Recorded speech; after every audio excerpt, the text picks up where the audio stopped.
welcome to episode 21 of the Weirder Hings podcast. I'm Michael McCann. And I'm Inna Smith!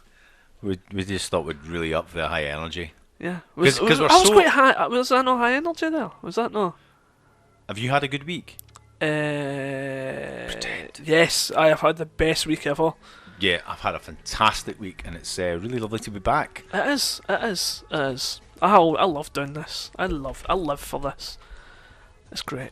Well, hopefully you'll live for a few things more than this, but, you know... Just this. Just this. It's the only thing keeping you alive. It is. Wow. It is.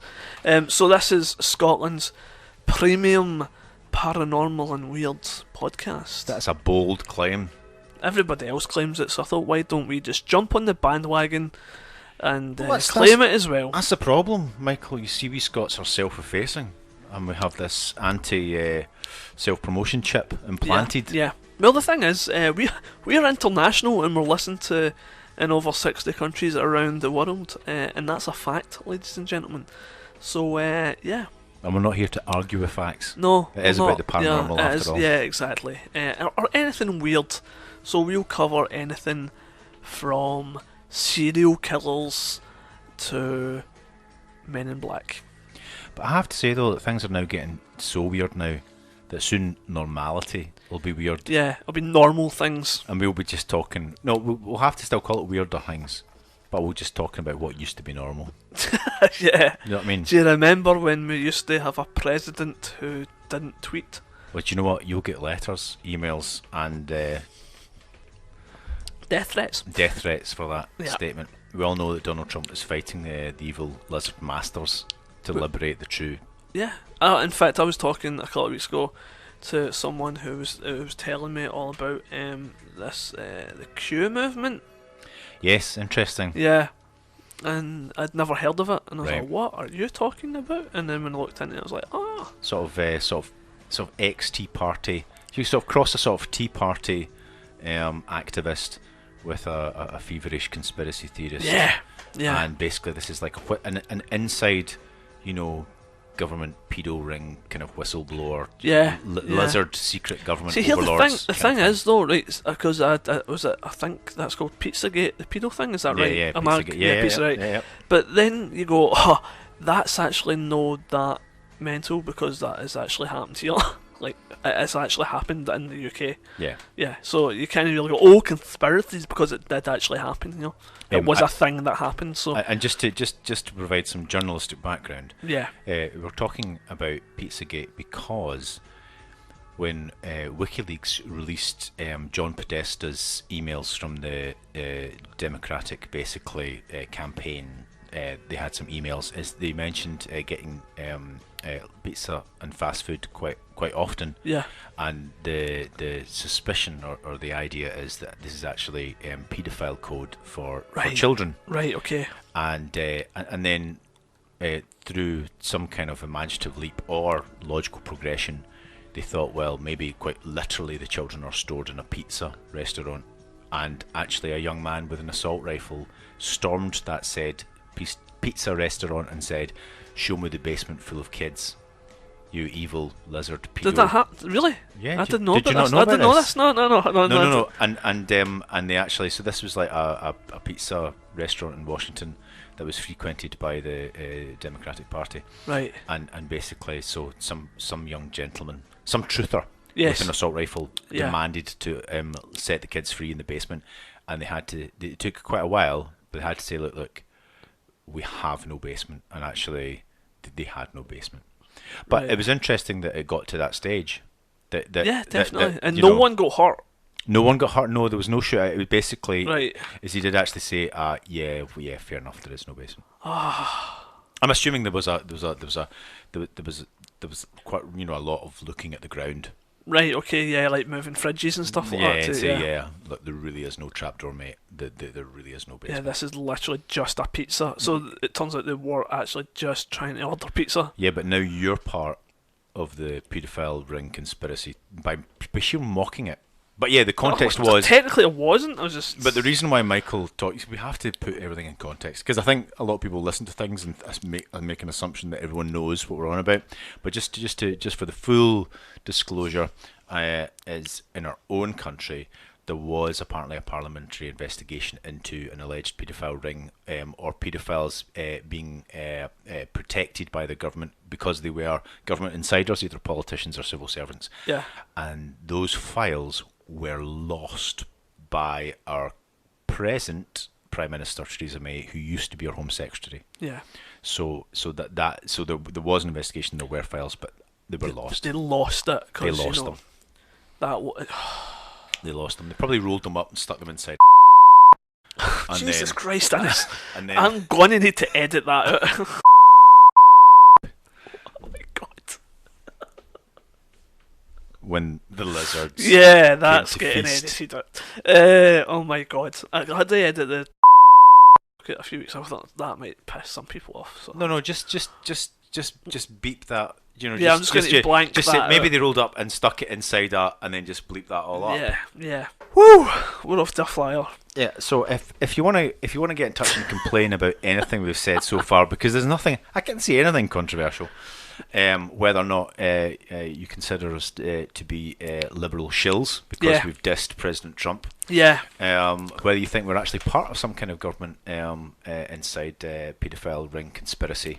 Hopefully not. Hopefully not. I mean, obviously, we're saying we're not that. But, you know, maybe somebody who was one would say that. Exactly. So, yeah. Exactly. Why not get in tough? Tough. Tough.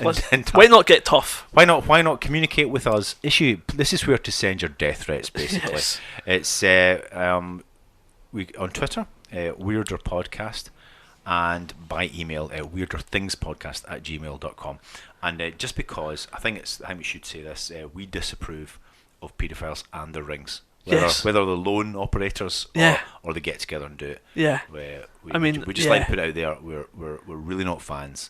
Not a big fan of that at all. No. And we think they should all go to jail. We also have a Facebook page. Oh yeah. Okay. So yeah, our Facebook page is barren, I will say. I don't like Facebook. I don't like using it. I don't like putting things on it. But I promise I'll start using it. Do you know? I'm gonna throw this out. How about this? Are people aware of this conspiracy theory? Right. I'm just gonna do this really quick. Right. Okay. Really quick. Okay. Tobias Blair, or Tony Blair, right? Oh, right, okay. Anthony. Yeah. Who the hell is Tobias Blair?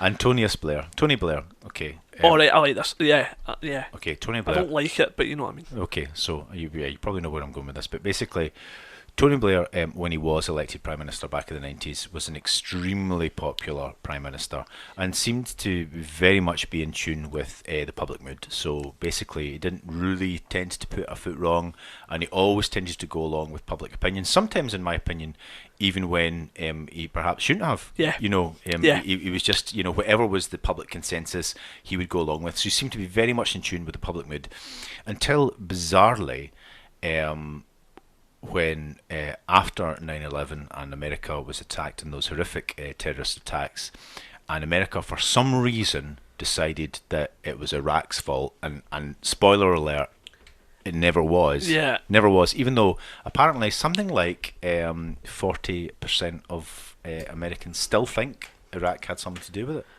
To this day. That high? Yeah, that high. It really is quite high. I think it's between like 35 and 40%. It depends on what news channel you watch. Yeah, Fox News. Fox News. Yeah. They all think the Iraqis did it, but Iraq had nothing to do with it. Yeah. So, and we kind of went in this country. We're like, yeah, that's no. You know, by all means, make the claim or say that if Al Qaeda are operating from within a safe haven in Afghanistan, go to Afghanistan. Yeah. But seriously, Iraq really has nothing to do with it. Yeah. In fact, Saddam Hussein and his regime were actually as much as they were diligent oppressors of their own people, they were really hard on Al Qaeda. Yeah, they didn't get on. Yeah, and that sort of Islamic terrorism. Yeah. Actually, Saddam Hussein was actually really not a fan of. So the fact that we invaded Iraq was Iraq was invaded. Was sort of spurious and dubious reasoning. No evidence for that. It was just done. It's just for payback, really. Yeah, exactly. Well, same way Libya and stuff. Yeah, exactly. Yeah. And Tony Blair, who had been so much in tune and basically wouldn't go against public opinion like ever, Yeah. suddenly stuck his little teeth in, uh, stuck his feet in, and basically just went, "This is what I think. I think that it's a really good idea, and we should definitely invade Iraq." Yeah. Right? And so that was a really big surprise. So there's a conspiracy. So that even if all of that, there's a lot of you can unpack in that. But so there's a lot of theories as to why Tony Blair suddenly just did this 180 and suddenly against what was massive, and people marched. There were marches in this country, and, Yeah, I and, remember. and so many people went, "Yeah, we're not into this. We Yeah. don't think invading Iraq is a good idea. We dispute any of your evidence you're giving us. It's a really bad idea. Let's not do this." But Tony Blair went, "No, no, no. We're going to do this." Have you heard this conspiracy theory? The reason why Tony Blair did this is because if you can go back into the dim and distant past, there was so this is going back to really quite the early days of the internet. In fact, some of our listeners may not even have been born at this time. Possibly, yeah. But I first basically inherited a personal computer, I think in 1996. Right, okay. 1996. And I think maybe the first time it was plugged into the internet was maybe 1998. Yeah. Right, okay. So it's round about that time that but obviously internet speeds were quite slow, Yeah. etc., etc. But of course, already at that point, obviously, paedophiles were organising paedophile rings, used the internet.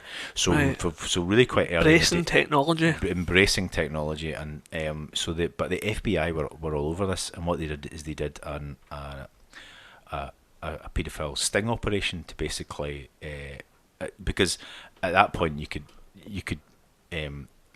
not that many people were savvy enough. Yeah, yeah, yeah. So they would know yeah. how to use the dark web and all this kind of nonsense and or disguise and stuff. So basically, the FBI had this massive big sort of dragnet operation around the world, and basically found out who all these paedophiles were, who networking, and basically could then through cooperation with the other police forces and intelligence agencies, find out exactly who all these people were. Yeah. And so many paedophiles were scooped up. But here's where the conspiracy theory comes in. That the FBI came across all this stuff, and it was like as the intelligence agencies say, it was like treasure, because they realised how many of these people were actually really high up and well connected. Yeah, yeah. So you had members of, people really high up in business, high up in government, high up everywhere, and they thought, and the CIA, who were obviously looking over their shoulder, the NSA were just like, oh, that's like actually really useful information. Yeah. Instead of basically arrest all the wee naffs, Yeah, all the low grade common or garden yeah. pedos. Just throw them under the bus, get rid of them. But see that, but all the other ones that are really high connected, Yeah. that means you've got control over them, you've got leverage over them. Right. And the idea is that basically this when the Americans needed Right. back up in this issue, Right, they just said to Tony, guess what, Tony? Yeah. If you don't back us in this, we'll basically out all your pedos, which are everywhere, Yeah. up in the higher echelons of government and society. And Tony went, aye, fair enough. And Nice. just went along with it. So there you go. That's the Yeah. pedo There's blackmail also theory. apparently stories that he enjoyed dressing in women's clothing. But Tony Blair. Yeah. Apparently, he had a thing for. But that's nothing to be ashamed of, though. No. Apparently, there was photographs. I mean, Nothing to if be you're prime minister, though, that's not going to poll well, as they say. Yeah, in maybe politics. back in those ancient traditional days. Yeah, in the of- 90s. Of the 90s. You do what? Yeah. You're a pervert, Yeah. and you'll not rule my country. So that was probably what they were. Yeah. Yeah, That has absolutely nothing to do with today's podcast. it isn't. We just decided to fill 15 minutes with just chat. chat Paedophiles. about paedophile rings, yeah. So if you do want to issue death threats, or or just tell us to cease and desist, Yeah. emails at weirderthingspodcast@gmail.com. Twitter, Weirder Podcast, and Facebook page, Weirder Hings Podcast. Thank you very much. And of course, you're listening to us on the UK Paranormal Radio PA, Network. Yeah. ukradio.com. Yeah, until they hear this episode and kick us off. Yeah, but Yeah. that would make them a paedophile ring. Yeah, Yeah, exactly. So, yeah. yeah, we've got leverage, can't we? Yeah, that's it. No, yeah, we don't so- have any leverage. We don't know. Yeah, that's true. That's true. We know nothing. Yeah, We know and we're nothing. not saying that they're paedophiles either, because they would probably throw us off for that. We're not saying. You're digging a hole. Let's just move on. Okay. Digging a pedo hole, that's the worst hole to dig, isn't it? Yeah.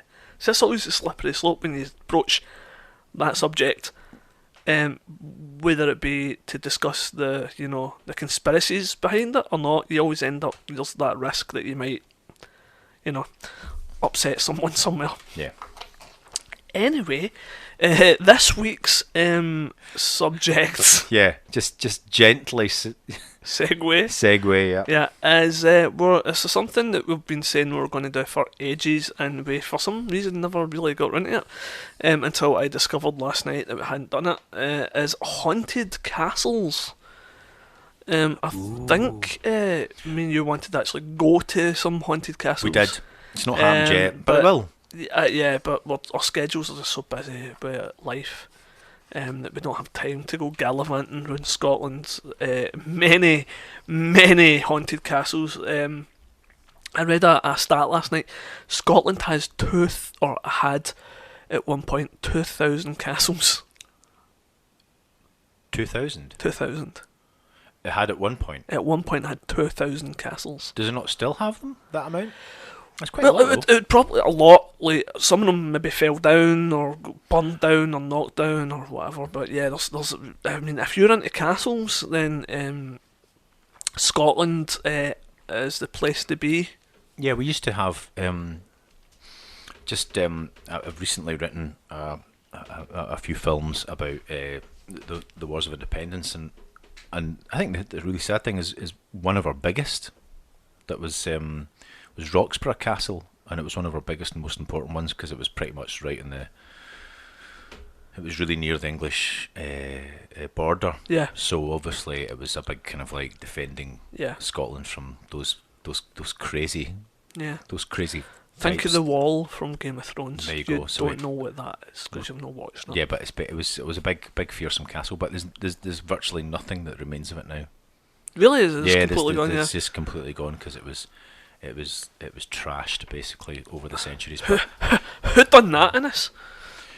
well, it's funny, sometimes it's not always. That's the thing about like when Robert the Bruce took back castles from the English to stop them being reoccupied by the Yeah, English. just destroyed them. He took them apart. Yeah. Yeah. So and that's why very little of Edinburgh Castle, which we will be talking about.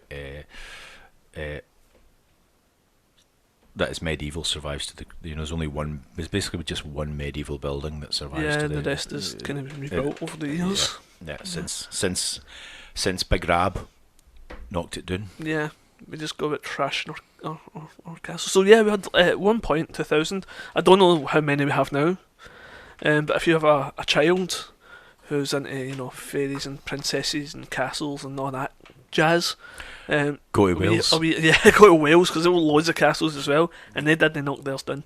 Or did they? Probably did. No, it's the thing though. Is just like just a wee bit of history here, but England also. Edward the First, who was the Hammer of the Scots, was he was like the chainsaw of Wales basically. If he Yeah. was the Hammer of the Scots, he was the Rhodes drill of Wales. Yeah. He really got tore into them.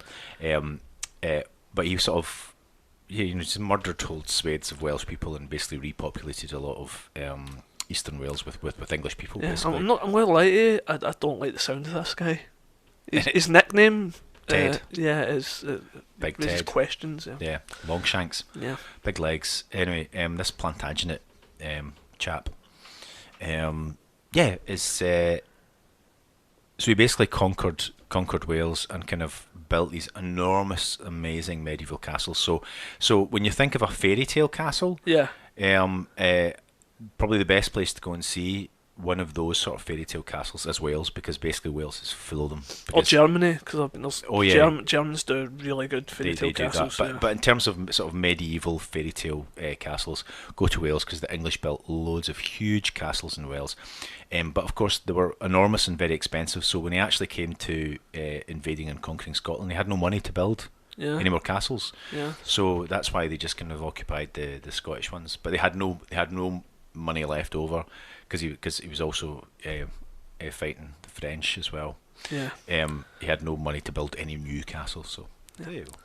So, will we talk about which ones are haunted? Well, why don't we start off with Edinburgh, because it's a tourist destination. Yes, it is. It's probably Scotland's, I want to say, most famous castle, but Well, there's Stirling and there's Edinburgh. yeah, They're and both- there's the one at Skye, the one at Skye. the one at Skye, the Skye Bridge, the most photographed castle in the world. Is it Eilean Donan? I could not remember the name of it now. Which is one of the most beautiful, and if you Google it, it's one of the most photographed castles in the entire world. And that was largely rebuilt, I think, in the 1920s or something. So yeah. It's so just because of the position. It's got a nice wee kind of bridge thing that. And Oh, it's aye. on the, yeah, it's That's just, right. Yeah, it's the MI6 headquarters in one of the Bond films. yeah. It is. It is. That's Is it it. Tomorrow Never Dies? Yeah. They stick a radar dish in the top. Yeah, that's right. And there you go. That's Yeah. it. Yeah. So yeah, some of the most haunted ones. So Edinburgh, we're gonna. I mean, I think we discussed Edinburgh while we were in Edinburgh, but let's go a wee bit more in depth. Well, first of all, full disclosure, I used to, over sort of summer season, I worked in Edinburgh Castle as a steward. Just the one summer. Just the one summer, yeah. Yep. Yeah, I was just passing through.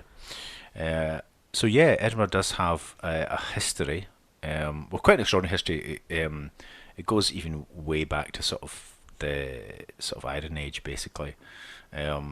People, because if you know Edinburgh at all, but basically it's sort of an extinct volcano. It's a volcanic plug, sort Yeah. of crag and tail. Yeah. So this dominates the landscape, and obviously in terms of somewhere that you can defend, it's a really great place. Yeah. Another thing as well about Edinburgh Castle, it's like it's basalt, which is really hard rock. Yeah. So it's one of these things that one of the traditional ways to get into a castle, if you can get over it, you would tunnel under it.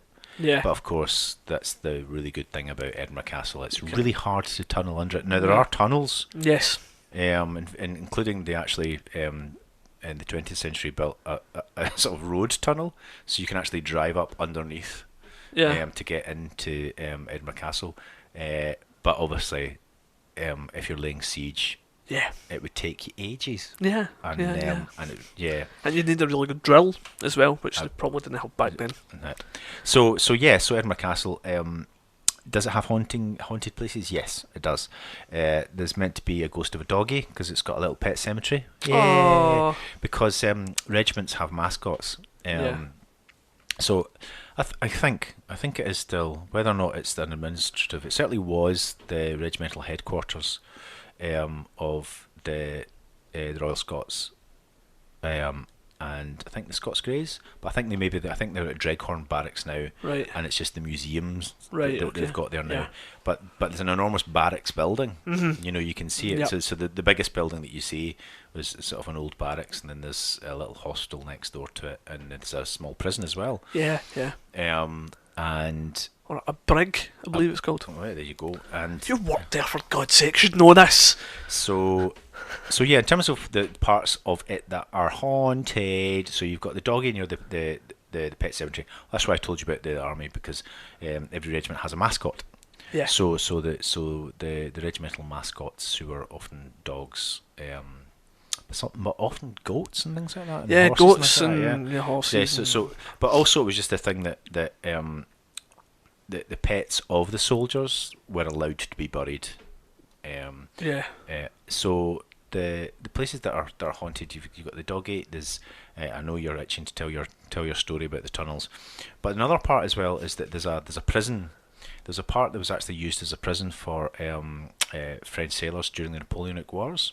Right. So if you can think back to, you probably heard of the Battle of Trafalgar. Yeah. So so back in the day, as bizarre as it might seem, French sailors that were captured were brought all the way up to Edinburgh Castle and basically imprisoned. And apparently some people, have odd experiences or hear people talking or things like that, sensations of presence in there.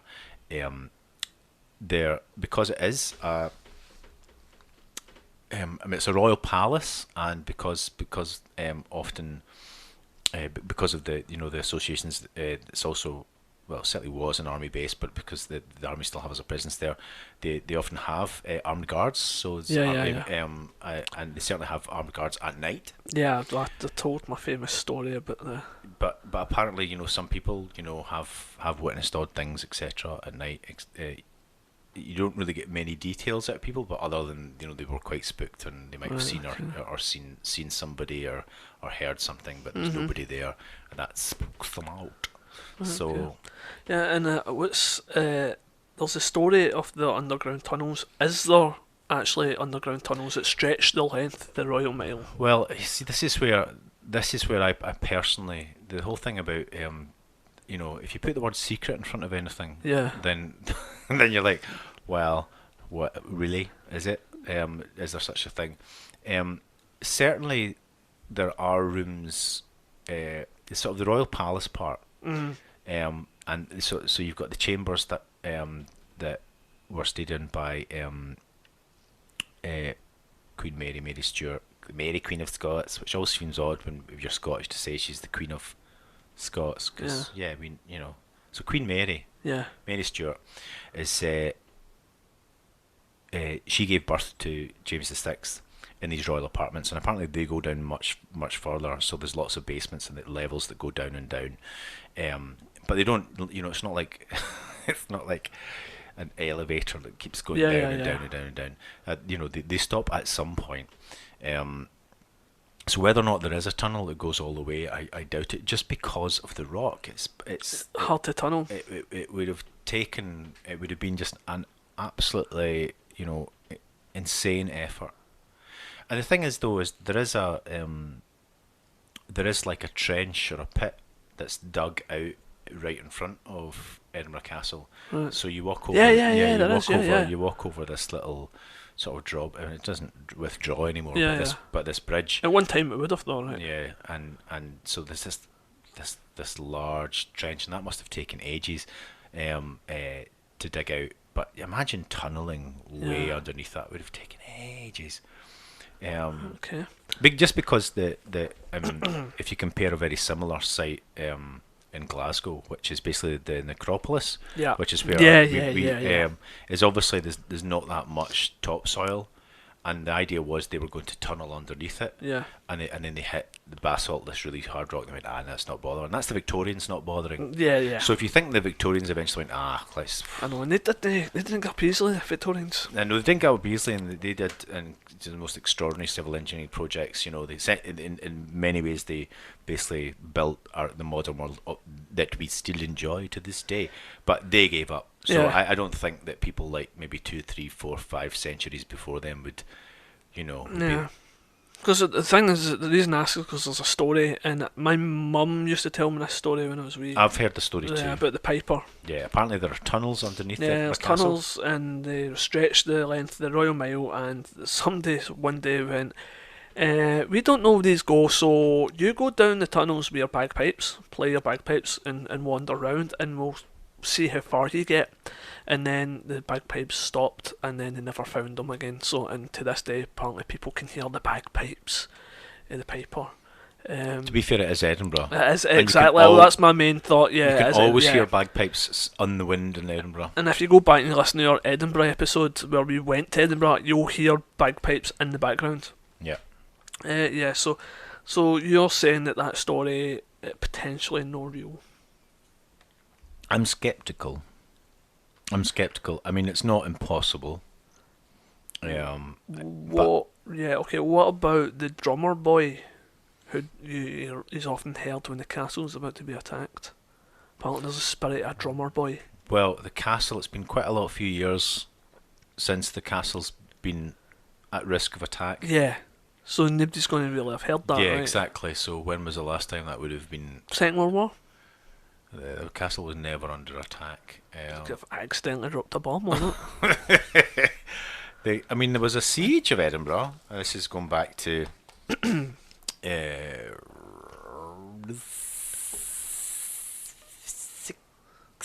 1580s. Is that when an English got the castle? No, it wasn't. It was everything. It was basically, in a weird way, it was going. We're going back to, so it would have to be maybe was it 1570s then? I don't know. Anyway, we're back to Mary, Queen of Scots again, and basically it was it was kind of when the sort of civil war was on the way, in which it was basically the king supporters versus the Queen supporters. Right. So, which was ironic considering the people who were the king supporters were actually supporting the baby King James, or the future king. Yeah. And it was basically Catholic versus Protestant. So Mary was Catholic. Her son was going to be raised a Protestant. Yeah. And so and it wasn't quite along religious lines. I'm sure there were lots of supporters of Queen Mary who were Protestants. And in fact, Bothwell, who ended up being her husband, was Protestant. Yeah. So there was the idea that, but there was basically, there was a fight. Basically, it was Leith. Leith were the King supporters versus Edinburgh. So, and then there was actually cannon fire across from Edinburgh to Leith and back again, and that kind of thing. And it was actually the Edinburgh Castle was beaten when the English, who were they thought they wanted Mary out of the way because she was a Catholic, so they basically lent the Scottish king's side guns. It's guns. interesting because when you read, obviously I was looking through all the haunted castles in Scotland, and Old Mary pops up in quite a few of them, so she gets around. She does. Yeah. It's kind of almost like a joke, basically, that she slept around, didn't she? She did, and then she haunts all of them. She's like Scotland's busiest spectre. Yeah, she's if you've got a castle and she's not haunting it, then it's really not worth your time. Yeah, sell up. Yeah, so that was Edinburgh Castle. Where else? I've got a full list here. Will we go to Stirling Castle? Have you been to Stirling Castle? I have been to Stirling Castle, but I have never been inside Stirling Castle. Right. Here's the thing, right? Scotland has many, many castles, and they are run and operated by the National Trust of Scotland. Or Historic Scotland. And they can tend to be a wee bit on the expensive side to get entry to them. That's maybe one of the most Scottish parts of this podcast.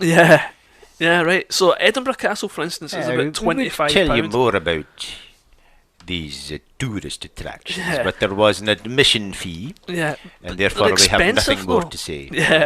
Exactly. We have nothing more to say in the matter. But Edinburgh Castle's we can see the castle expensive from this distance, and that's fine, that's free. About 10 years ago, I paid £18, 18 British sterling pounds to get into Edinburgh Castle, which was a lot of money at the time, and I basically just walked about and seen it. In the barracks and the prison and all that kind of stuff, and the dungeon that they've got. And remember thinking, God, it was a lot of money to get in and just look at this. Stirling Castle, and I think now it's about £25 to get into Edinburgh. It's really expensive to get into Edinburgh Castle. Wow. And lots of people pay it and they get in. But Stirling Castle, same again. And if you go to loads of the admission fees for these places are quite high, probably because the upkeep of these places is quite high as well. But I come from a country full of castles. I can see it from the outside. I don't necessarily. Once you've been in one castle, right, don't really need to go to all of them.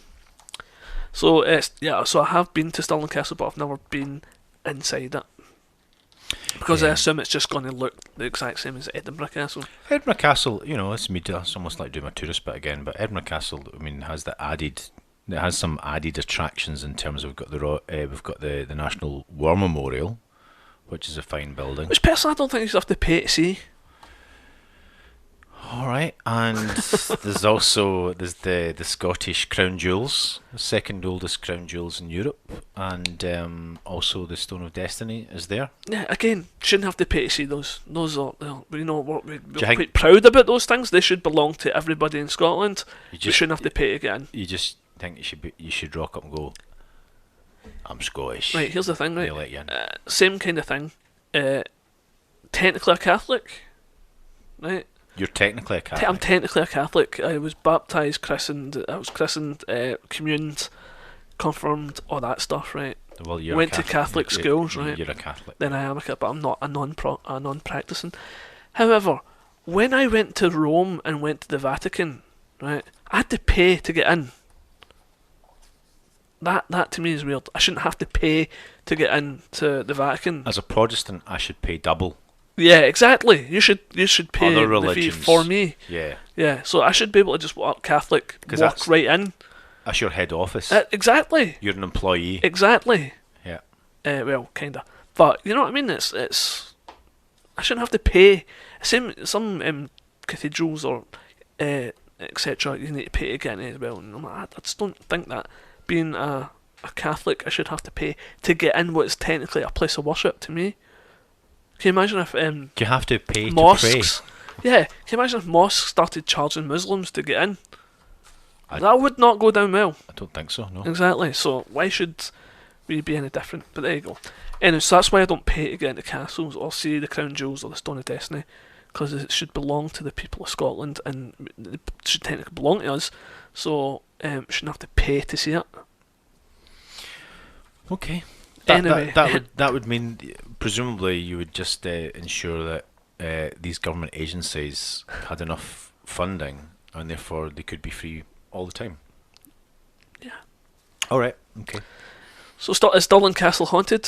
When we become a political party, that will be in the manifesto. Yeah. Okay. Crown Jewels and the Stone of Destiny free of charge. Okay. Stirling Castle, yes, it's well, Stirling Castle's quite interesting because apparently some cells or rooms within the castle have sort of very strong sensations of presence. There's also a ghost of a soldier, and there's the added Brucey bonus that there's quite an impressive ghost photograph Of Stirling Castle? In Stirling Castle? of this sort of ghostly apparition, this sort of shadow of a figure walking underneath in a sort of an arched, walkway, cobbled walkway. And it's a good one. A lot of ghost photographs are Yeah. not that good. I think I know the one you're talking it's about. quite good. Yeah. So you can Google. But I know how that can be faked. Yeah, yeah, I know exactly. But aye. Well, there you go. Exactly. You have Mary Queen of Scots. Mary Pink Queen- Lady. Pink Lady. The Pink Lady. People think that's Mary Queen of Scots who haunts Stirling Castle. I thought that was. Was it Zsa Zsa Gabor? It wasn't Zsa Zsa Gabor. What was the other one? I forget my Pink Ladies. Yeah, did Barry Manilow have a Pink Lady? Oh, it was Lady in Red. That was Chris. Who done? Was that? Oh, I can't Can't remember. remember. Yeah. Stirling Castle. It also has a Green Lady. Barbara Cartland. Was she not the Pink Lady? Was she pink? Possibly. Right. Okay. Green Lady also haunts.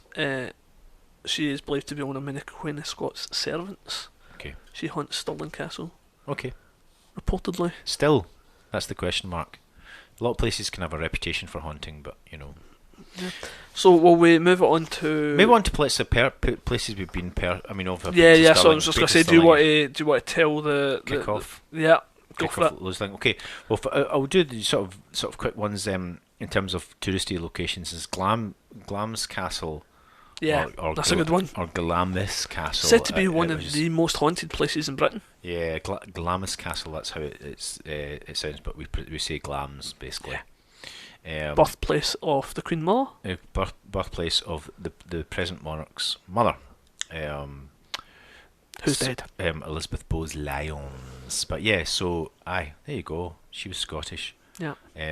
Yeah, and yeah, lots of ghostly stories there. It's the thing that if you go there, you'll be it shall impress upon ye. The size, it's enormous. Basically, it's a huge castle. It's enormous. It's very impressive, and it you can go on tours and they'll tell you all about it. There's a couple of things. The first thing I'll tell you about, because it's not really ghostly, but it's a fun story they tell. And they say it like it's some kind of spooky mystery, but actually it's really obvious. But if you count all the rooms inside the castle and then count all the windows on the outside of the castles, you can see that there's that there's basically one too many rooms on the outside, right? So, Right. so there's like a secret room, right? Du-du-du. And then what the tour guide will do is they'll show you, he'll walk down the corridor and say, and if you match up where this window is seen on the outside, then of course there should be a door here, and points you to this place in the corridor where there's really, really obviously a door bricked up. Right. It's not like a misty or anything. Right, okay. Right, they have It's a brick top room. yeah, there's definitely bricked up this room. And there's the sort of myth or story that, obviously the laird, etc., playing cards with the devil, lost, the room got bricked up, etc. Yeah. But that's the fruity myth that is told oft and repeated. But there's meant to be the story that this is where aristocracy, being aristocracy, like to breed amongst themselves, so they have quite a large rate of unusual types, let's just say. Okay. Unusual types. And there was meant to be sort of the laird's son was this grotesque beastie of a man, shambling monster, who they just had to lock him away basically in a room. I say that, well, that's what they said. Obviously, that would be their defence to the social work department. Yeah. Before the social work department, they would say, "Oh well, we just had to lock them away." Yeah. And when the person died, instead of burying them or anything, apparently just bricked up the room. Sounds like a weird Thing to do. Yeah. But this is why this podcast is called Weirder Hings. Yes, but the fact is you can actually go there, and there is obviously a room that's been bricked up, and that in itself is quite. Has anybody ever tried to have a peek in, like through the window? God, you could so easily do that, couldn't you? Yeah. Should we do that? Should we just get? Yeah, let's go out and find out what's going on in that room. Just turn up for the tour, but with the largest ladder ever. Yeah. Just a Yeah. really. What you doing with that really ladder? Large ladder. Nothing. Yeah. Oh, we'll just have a look on the outside. That's going to have window cleaners, right? They can't just leave all the windows. So the window cleaners been up and had a peek. I bet there's nothing inside it. But the fact that the room has been bricked up is quite interesting. Yeah, that's great. Anyway, in terms of ghostly stuff, is apparently there's a corridor that's haunted because there's a ghost of a little servant seen in the corridor, in which, going back to the days, because the aristocracy are so delightful, they would have little servants, and the servants basically had to be on call all the time, so they would often wait, Yeah. outside. So this little servant boy was basically waiting outside the room at the door, and basically, curled up in a ball trying to keep warm. But it was obviously Scotland, the winter, and Right. they just froze to death. Wow. So apparently there's I know this is horrific stuff.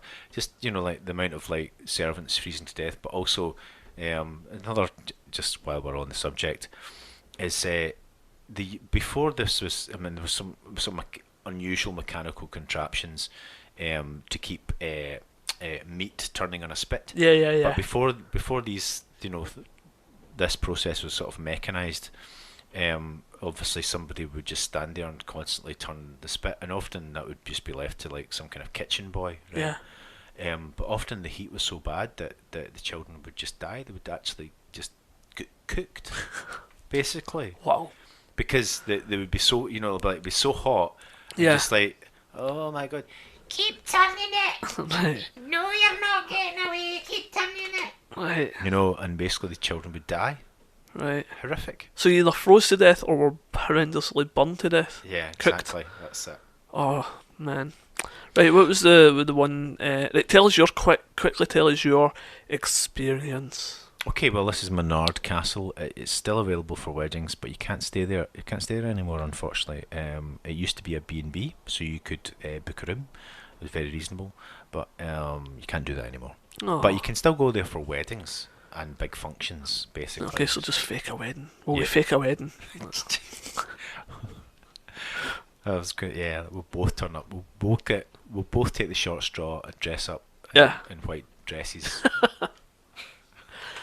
As Oh, blushing brides, right? yeah. Anyway, so basically how we do it is we try and make it as scientific as possible. We take a source account. We don't know anything about it. Everybody, so you don't know any of the history attached. You basically pick a number of rooms or locations throughout this castle, and on there every hour you move, so everyone gets a different chance to be in every room, different location at a different time. And at the end of the night is basically you compare notes, etc. So in this place, in one of the rooms, I took a sharp intake of breath about 1 o'clock in the morning, and got this sort of because my nose was blocked, so I was kind of breathing through my mouth, and sort of got this very strong perfume sort of taste smell at the back of my throat. Yeah. And it lasted for a few seconds, disappeared, and I thought, oh, that's interesting, nothing like that's ever happened before. Smelled around the only other thing in the room that had a strong perfume was a bowl of potpourri on a mantelpiece, but there was a different smell basically, and also I just thought there was no way that I smelled an intense perfume or something like that would suddenly manifest or appear with such strength in the back of your throat and disappear again. It's just an experience I've not had before or since, and it was just at the end of the night I learned that somebody had the same experience, but although they described it as being like they said it was like somebody spraying deodorant at the back of their throat, and it was so strong it lasted for, they could still kind of taste it at the back of their throat, for the rest of the day. Mm-hmm.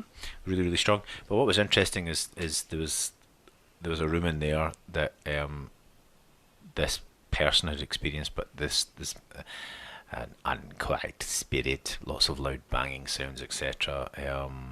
Lots of extraordinary phenomena, sensational presence, sort of grand piano smashes, really loud bangs, etc.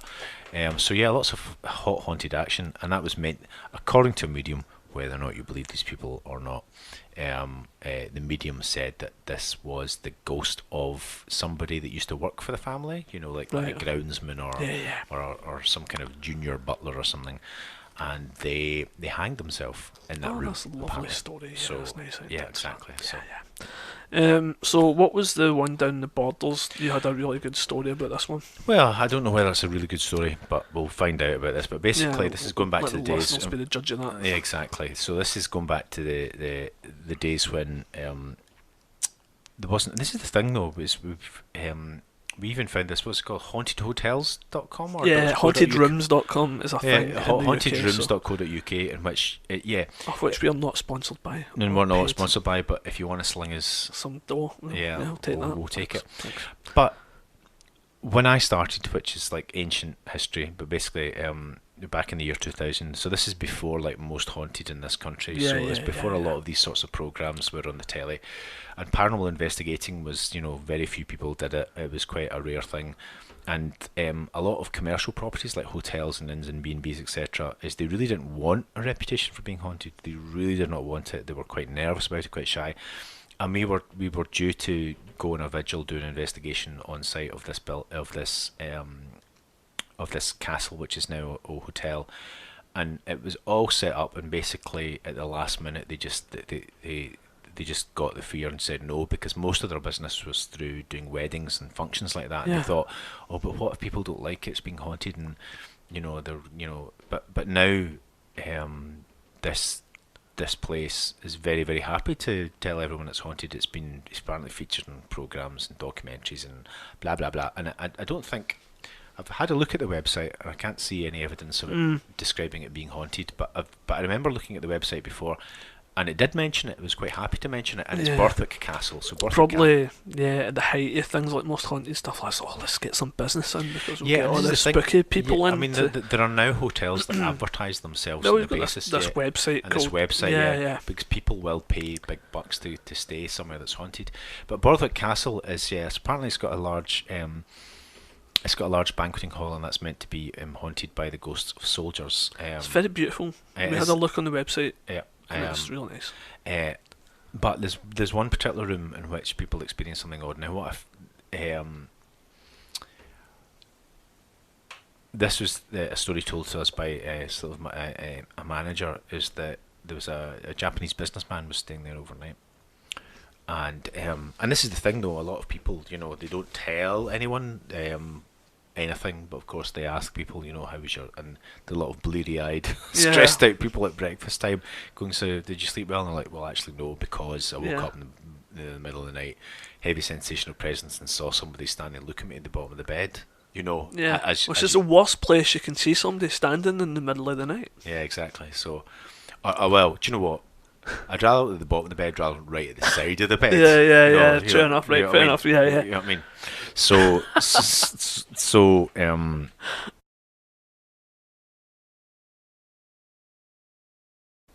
so they were used to, people saying this that stayed in this yeah. particular room, and what happened was, this Japanese businessman in the morning just said, "How are you?" And he said, and basically, I don't think he even stayed for breakfast. I think he was just like, "Check out, yeah, okay, bye bye now," right, Yeah. and off he went.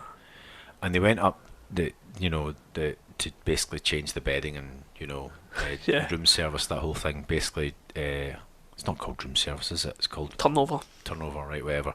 Right. So the maid goes up to do all that and basically finds all the bedclothes shredded, right?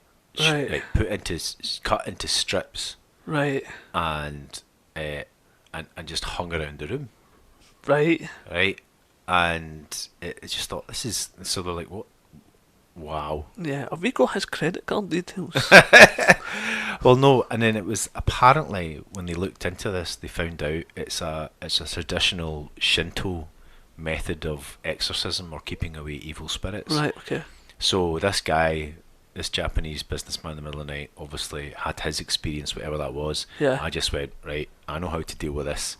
Right. And he basically just ripped up all these bedclothes Yeah. and tied them as strips all around his room. And that was that then. And then they charged them for it because those bed sheets are quite expensive. No, well, I don't. Funnily enough, they didn't mention that.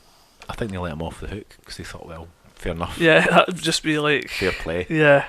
Yeah, Like, oh, by the way, we know you had this paranormal experience, but we're also going to charge you extra you know, for, you have. for ripping the bed sheets. Yeah, you had a horrific experience Yeah. that made you go to Yeah. that. Yeah, And we're never going to get the stain at the mattress. yeah. Yeah, that's it. So yeah, so haunted castles. Also, there's a castle up near Bankery that I know has a reputation for being haunted. And what's Where's that? Bankery is up in Aberdeenshire. Oh, There's right, loads okay. of lots of well, it's in Kincardineshire. Obviously, there'll be people they'll be writing in Right, saying yeah. no, it's not. It's Kincardineshire, and it says Crathis Castle, I think. But yeah, it's just the fact that what I find interesting about this is the staff talk about hearing people in the house when nobody's around, etc. And the thing is, there used to be like I think it's lady is it Burnett? Is it the Burnets or a Burnets? Burnett? I can't remember. My brain's mince. But basically, so there was this elderly, eccentric but delightful the lady of the house, and she used to do her little routine and walk around the place, etc. And she died only maybe about 10 years ago or something. Right. And I just know this because my aunt did work in the gift shop at some points Right. for a few years. Mm-hmm. But also because it's a small town, everyone knows everyone's business and everyone gossips, Yes. etc. Yeah. But it's the fact that the place had a reputation for being haunted. But what I think is interesting about this is that when the lady of the house died, they could still hear her go through her routine and make the sounds. So it's still haunted, Yeah. and it's still, if you go by the sort of stone tape theory, it's still Right, still okay, set to yeah. record. Wow. So she's that people have heard her. Oh, right, okay. Yeah, That's quite like, that's still- quite nice, that one, though. Yeah. It's not, a scary one. Holyrood Palace, where the Queen resides when she visits Scotland, is supposed to be haunted by the ghost of Agnes Simpson, who was the witch yeah. from. She's like the main. She was kind of kicked off the whole witch trial things, didn't she? Yeah, it was Agnes Sampson. Samson. It's Agnes Sampson. My apologies. She was. I'm a witch pedant. Yeah, it was at the Berwick witch trials. I think so. And yeah, so she's. I don't know why she would haunt were they hung? They were hung and burned at Edinburgh, weren't they? They might have been at.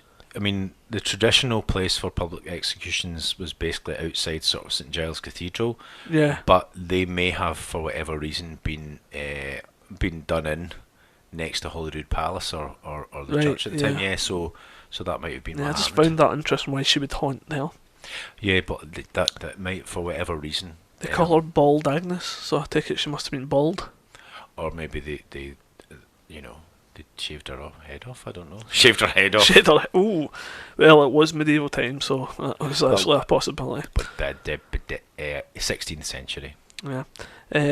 Inverary Castle. Inverary Castle, the Duke of Argyll. Yeah. So that's Campbell HQ. Yeah. That's where all the soup comes from. Yeah. Yeah. There's a good. I quite like this one. It's believed to be haunted by the ghost of a harpist who was hanged in 1644 for peeping on the lady of the house. Oh, maybe he was doing a bit more than peeping. Maybe he was plucking his strings at the same time. Possibly. The sound of the mysterious harp playing has been reported by visitors to the castle. Well, that's nice. He's still gigging. You don't have to. You know what I mean? Yeah. You know, you're not paying for that entertainment, but you're still getting it. Yeah. Yeah, that's a good Celtic instrument, isn't it? The harp. Yeah. Yeah. That'd be a good thing to hear while you're. Imagine that, though, eh? Oh, peeping on. Yeah. Yeah. Oh, he was peeping at me. I know it could like And the sentence is death. Yeah. It's like, what the? It just glanced in your general direction. So he might have been doing something through the crack of a door. Yeah. You know what I mean? Peeping. Yeah, peeping through the crack of a door. Well, maybe it's what the lady was doing at the time. I mean, and there's peeping. Yeah. And there's peeping. You know what I mean? Well, yeah. What was another one? Ardrossan Castle. The reason I picked this one out is because it's said to be haunted by the ghost of William Wallace, Wow. who is said to be wandering the ruins on a stormy night. So on a stormy night at Why is he Ardrossan- doing that? I don't know. Maybe he doesn't like stormy weather. All right. And I don't know why Ardrossan Castle. He must have some sort of connection with Ardrossan Castle. Well, William Wallace was from Ayrshire. Yeah, well, he was born in Paisley. Well, this is where okay, here we go. We Oh know. no, we've only got 3 minutes left. Okay, well, very, very quick, but we know that William Wallace was born in Elderslie, Eldersley, yeah. but all of the tales of his exploits, etc., basically, and also his father locate him in Ayrshire. Right. And people assumed it was Elderslie in Renfrewshire because there still is an Elderslie in Ayrshire. Yeah. But I think the riddle was solved by a historian that found a really, really old map and noted that there used to be an Elderslie in Ayrshire too. Right, okay, so it it's was maybe from down that way. Ayrshire, yeah. Yeah, No, because he's for the Shire. But he did study in Paisley, is that correct? Paisley Abbey, apparently. Yeah. He was under the tutorship of a monk there or something. Aye, I man, believe. that's where you went to learn now. Aye, that's where we went to learn to read and write and stuff. Yeah, it was the a letter to Lubeck. Basically, had the family seal, and it showed who was his father, etc., and the seal of William Wallace. There was a wee bow, twang twang. Alright, okay. So there you go. So that was just some of Scotland's most haunted castles. We didn't even get through all of them. And we need to stay in a castle, don't we? We need to treat yeah. ourselves. Maybe we should treat ourselves to Borthwick Castle because it looks so delightful. It did look really nice. Oh, really nice. I don't know if it's a wee bit on the romantic side though. Hello there. Can we have your haunted room, please? Have you ever done that? Have you ever gone to a hotel and asked for the haunted room? No. I have. I like to sleep. Right. See, that's my problem. Right. That's why I don't ask for the haunted room, Yeah. because I like to sleep. Yeah. Another shout out to another place that we've investigated or I've investigated a few times is in Kirkoswald. There's Enchanters Inn. Shanters Inn. Yeah. Is it called Shanters Inn? I can't remember. Anyway, so basically in Kirkoswald there's an inn that is genuinely from like the 17th century or something, 17th, 18th century. It's really old. It Right. used to be a schoolhouse Right. in Robert Burns' day. The bizarre thing is it's been bought over and restored, and I use restored with the biggest air quotes ever. So the irony is actually a really old building, Yeah. but they've restored it in such a way that makes it look like a Disney fake of the past. Right, okay. In a kind of a really odd way. Yeah, You know what I mean? Yeah. But it is actually real. So there's lots of haunty things happen there. People in the dining room see people walk through a door that isn't there anymore. You know, people have been seen in the kitchen. My favourite little nugget, my little detail, is yet again somebody that went in to change the beds was doing the cleaning. You know, Yeah. cleaning the room, etc. And they had just made the bed. Right. And so it was, done the whole 20 pence piece, bounce it off. Yeah. So it was all perfectly flat, etc. Yeah. And they just turned their back and looked round again, and it had like the perfect indentation of somebody lying on the bed. Oh, that's good. Yeah, I like that. And the maid never went Get back off into that bed! I've just made it. That's it. That's it. Yeah. If I was ever to see a ghost, right, the last place I want it to be is when I wake up in the middle of the night. Right. Because I'm not ready. I'm vulnerable. I'm in bed. Yeah. Right. I'd need to probably run past it to get out of the room. I'm not going to stick around to have a conversation with it. Probably. I don't think, unless it's there on purpose looking for a ghost. Then I'm prepared for it. Right. But waking up bleary-eyed in the middle of the night, I need a pee, and there's a spectre standing in the room, I'm not into that. Okay. I'm not. I need to be prepared for it. I don't want to. Yeah. So I don't ask for the haunted room in hotels, and I prefer not to know. I have done. And nothing. Nothing. I mean, did the whole thing about leaving sort of, that's a ridiculous thing, and I never do it now just because I think it's stupid. But like trigger objects, Right. Okay. and bits Yeah. of bits of paper with drawn around it, and you see Yeah. if they Yeah. move. Yeah. And the thing is, it did move, but it's just like, but you know what I mean? Right. Okay. We could have just thumped around, or Yeah. you know what I mean? Yeah. You still don't know. Yeah. You can't prove that it moved because of anything weird. Right. Okay. You Yeah. It's problematic. Yes, exactly. So, Yeah. but yeah. Okay then. Right. That was episode 21 in the Weirder Hings podcast. Just sound a bit more excited. Me? Did you? Aye. I think because we've had our coffee and we're a bit more awake. It's afternoon now. It's 2:15 in the afternoon. So I was being sarcastic. really, Yeah. oh well. Right. So that was episode 21. Yeah, that's it. But Yeah, in the Weirder Hings podcast. You know where to contact us. Please, if you're sitting there listening to this going, oh, I saw a thing, and I'd like to kind of tell them about it, but I'm not sure. You can send stuff in and remain anonymous, and You can write don't need in to tell us your name. and remain anomalous. How about that? Yeah, for there a you pun? go. Anonymous. We'd really want to hear your stories because Anonymous they're fun and enjoy them. anomalous. Yeah, exactly. We want to hear your stories. Send your stuff in. We like to keep it interactive. And if you want us to talk about a particular subject or actually ask us questions, then please do. yeah, so as do well. that as well. Just send us stuff, gives us something to talk about. Yeah. Right. So, I've been Michael McCann. He's been Anna Smith. Yeah. This has been Weirder Hings. Keep it weird. Goodbye. Bye.